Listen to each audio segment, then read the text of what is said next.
Hello，大家好，歡迎嚟到自導自由，我叫 Vince， 大家記得 share、like 同埋 forward 啦。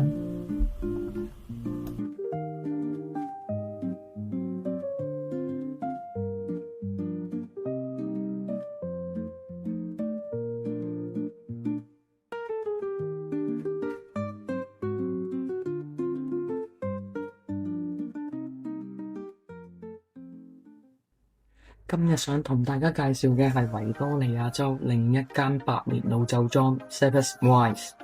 相比起阿拉河谷 Yering Station， 呢個酒莊真係對大家嚟講有啲遠，大概喺墨爾本市開車過去要2個半鐘頭，成220公里。咁呢間酒莊嘅最大亮點係收藏咗全澳最大嘅地下酒窖。而家呢，我哋就入嚟餐廳度等我哋嘅 tour。咁左手邊呢，就係買一啲紅酒嘅商品啦，咁仲有一啲茶杯啊、碟啊、裝芝士嘅用具啦。咁後面呢，仲有好多唔同類型嘅花紋杯。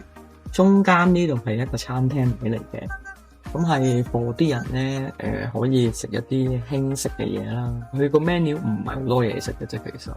咁中間呢，就仲有一啲果醬啊咁樣。咁另外呢度就係佢哋賣緊嘅紅酒。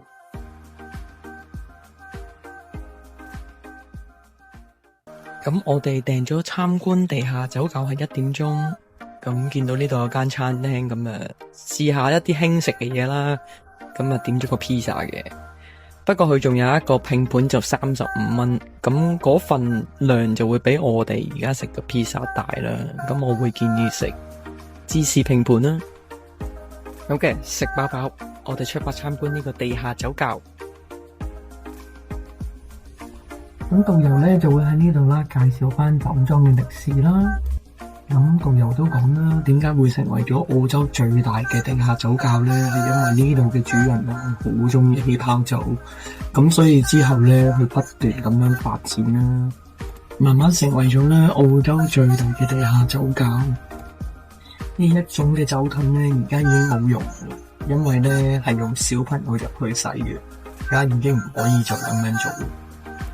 跟住行到入酒窖嘅工廠，以前咧就係咁樣將啲酒打入去噶啦。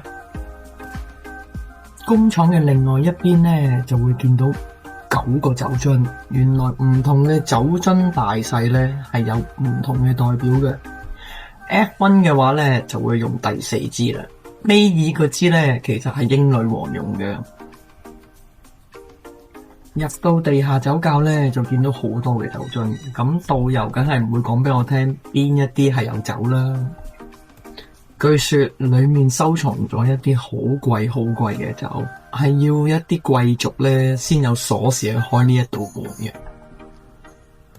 咁導遊都有講啦，呢一啲嘅酒樽咧，點解會係咁樣擺放呢？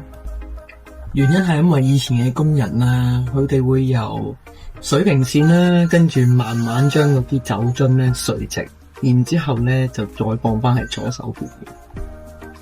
咁呢度咧仲有一個服務嘅，就係咧你超過10個人嘅話咧，就可以 book 呢度夜晚喺酒窖食晚飯。其實我覺得平嘅，198蚊。咁行完個地下酒窖之後咧，咁我哋就上翻去酒吧嗰度試酒啦，咁包埋有6杯酒精嘅飲品俾你去試嘅，不過性價比好高，因為你28蚊就已經包埋地下酒窖，再包埋可以去試酒啦，咁大家可以不妨有機會嘅就嚟試下啦。